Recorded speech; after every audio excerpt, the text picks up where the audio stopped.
அதான் வாழ்க்கை.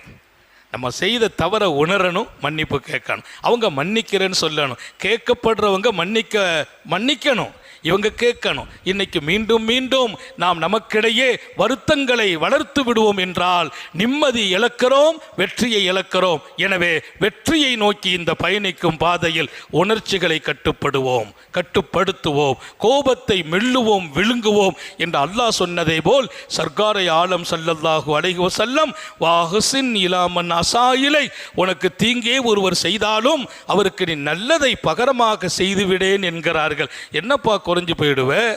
உனக்கு தீங்கு செய்தவருக்கு பகரமா தீங்கு தான் செய்யணுமா?